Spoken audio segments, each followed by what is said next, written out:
मैया जी की जय जयकार।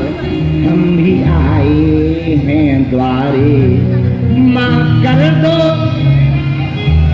हम भी आए हैं द्वारे, माँ कर दो। भगवती पराम्बा की बड़ी कृपा है। कल हम सबने 10 महाविद्या में धूमावती माता और बगलामुखी माता के बारे में चर्चा की थी। आज एक भाव हमारे मन में प्रातः काल से है, वो हम कहना चाहेंगे। काली तारा महाविद्या थोड़ी सी भुवनेश्वरी, भैरवी छिन्न मस्ताचा विद्या धूमावती तथा बगला सिद्धि विद्याचा मातंगी कमलात्मिका एकादश महाविद्या सिद्धि विद्या प्रकीर्तितः। सुनो, 10 महाविद्याएं, ये भगवान शंकर की ही 10 महाविद्या है। काली, तारा, त्रिपुर सुंदरी मां खोरसी, चौथी है भुवनेश्वरी,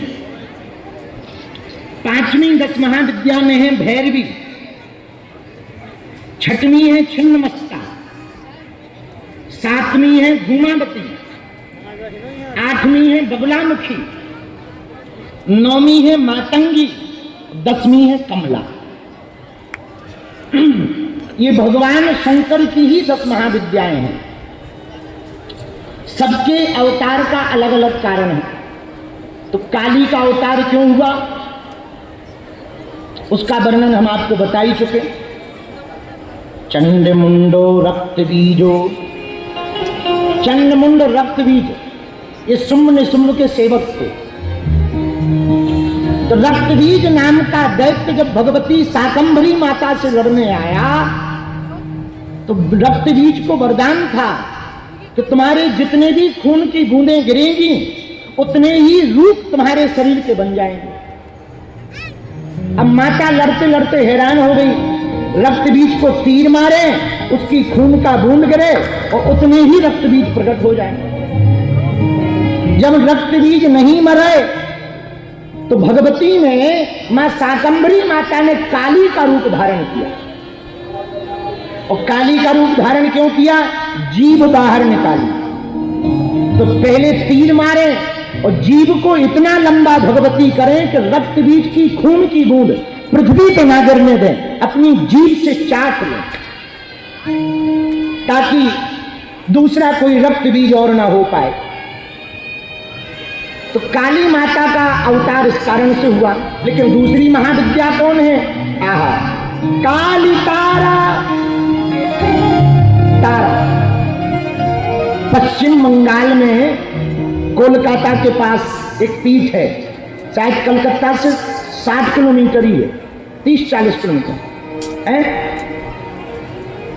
कितनी है, 30 किलोमीटर, सही कह रहे हैं ना।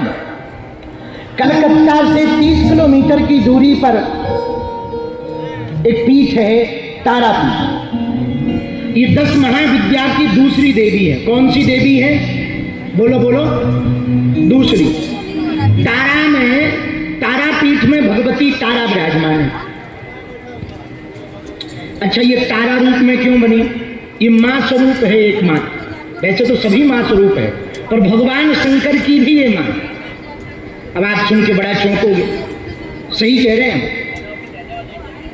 ये भगवान शंकर की भी मात्र स्वरूपा है तारा, इसलिए तांत्रिकों की प्रमुख देवी है तारा देवी। तंत्र विद्या वाले जितने साधक हैं, वो तारा देवी को जरूर साधते हैं। और जिनके पास भी तारा देवी की साधना होती है, उस तांत्रिक के सामने कोई का भी टिकना मुश्किल है। इनका अवतरण होने के अनेक कारण हैं, पर एक दो कारण हम बता देते हैं। समुद्र मंथन हुआ तो समुद्र में विष निकला, जहर। देवताओं ने कहा दो पार्टियां थी, एक राक्षसों की यानी दैत्यों की, एक देवताओं की। जिसके जो पाले में निकलेगा वो उसको ग्रहण करेगा। अब देवताओं के पक्ष में आया विष, और इतना खतरनाक विष आया भैया कि वो पृथ्वी पर रख दो तो पृथ्वी जल जाए, तो फेंक सकते नहीं। यदि पृथ्वी पर फेंक देते पृथ्वी जल जाती। कालकूट नामक विष है ना। बोले क्या उपाय है? बोले एक ही उपाय है, इस विष का जब तक कोई पान नहीं करेगा तब तक कोई समाधान नहीं, पीना पड़ेगा। अब बताओ जहर कौन पिए? सब देवताओं ने कहा ब्रह्मा जी बूढ़े हैं, सफेदी छा गई, दाढ़ी भी सफेद है, इन्हें पिला दो। यदि ये चले भी जाए तो क्या लफड़ा, बुढ़ापा भी आता। सफेद दाढ़ी वाले जितने हैं सुनो, महाराज जी आपको नहीं कहते, संतों की बात नहीं, देवताओं की बात। महात्मा तो परमात्मा से भी बड़े होते। तो देवताओं ने कहा सफेद दाढ़ी आ गई है, इन्हीं को पिलाओ। किसको? बोले ब्रह्मा जी को। ब्रह्मा जी के पास गए, लो भैया क्या है? बोले विष है। सबने निर्णय लिया सर्वसम्मति से कि आप पियो। ब्रह्मा जी बोले हम ही मिले थे, हम ही मिले थे पिलाने। अरे अभी हमारी फैक्ट्री बंद हो जाएगी। कौन सी फैक्ट्री? मानव बनाने की। हमारा काम है, हमारा स्पेशल प्रोजेक्ट चल रहा है, वो बंद हो जाएगा, हम नहीं पिएंगे। लो बढ़िया। ब्रह्मा जी ने मना कर कहा कि भैया कौन पिएगा? सब बोले ब्रह्मा जी। क्यों? विष्णु भगवान को पिलाओ।